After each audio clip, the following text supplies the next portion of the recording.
Time to debate this hot-button political issue. And what about those new emails that appear to show big tech coordinating with the administration and social media censorship?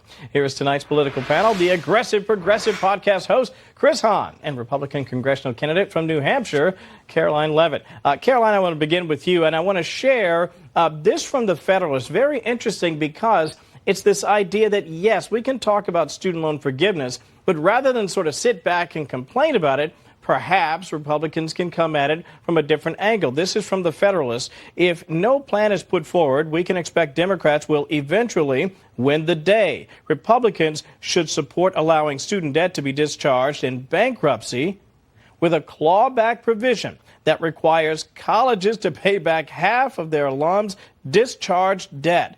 Gambling and credit card debts run up by middle-aged adults are routinely discharged in bankruptcy.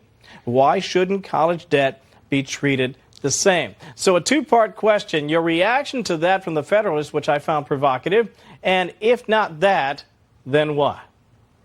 Well, it certainly is an interesting and provocative take from the Federalist, and it's something that may be worth looking into. But these Republican attorneys generals across this country are absolutely right to wage this legal battle against the Biden administration because there is no constitutionality for the cancellation of student loan debt. In fact, Speaker Pelosi said last year in July of 2021 that the president does not have the power to wipe away student loan debt. And I would even argue that Congress doesn't either. And look, Kevin, even if Congress does go this route, which they won't, because we're going to take that back to the House with a strong America First majority this year, this is terrible fiscal economic policy for our country. It will cost taxpayers another $400 billion.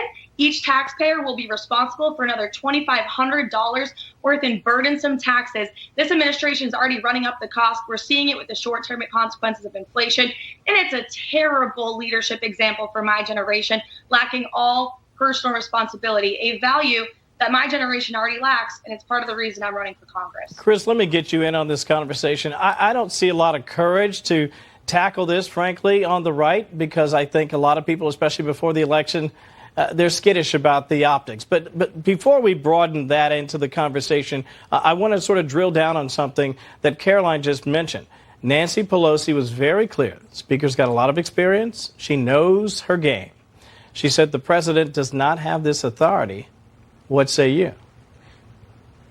Well, the Congress gave him that authority in the HEROES Act in 2003. So Nancy's wrong. On it. And she's not always right, my friend. And I think that the Biden administration made this promise during the campaign, and keeping campaign promises is always good politics. I don't know why Republicans would want to attack this. I know they're trying to say this is a giveaway to Biden's base. That's just not true. This debt relief will go widely across the political spectrum, left, right, central. I would say in New Hampshire, where my friend here is running, 40% of her constituents have had their debt canceled by this move once it's enacted fully. So I think that's a very popular thing. And I don't know why anybody would be against it. Look, student debt is out of control. There is a problem. I somewhat agree with what the Federalist wrote about allowing it to be treated the same as other debt in bankruptcy. That should happen. I don't know why it doesn't. But look, we've got to do something to get college costs under control. It's a very popular move. Biden said he would do this. The people elected him.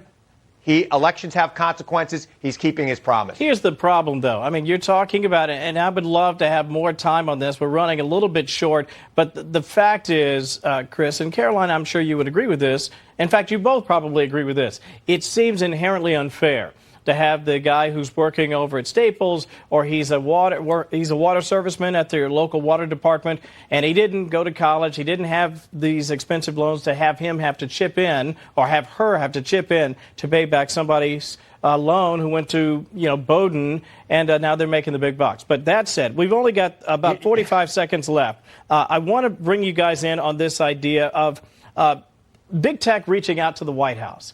And again, 15 seconds each if you can sort of drill it down. Karoline, is this just another example of big tech partnering with the administration, or is there something more to this? Then, Chris, you weigh in.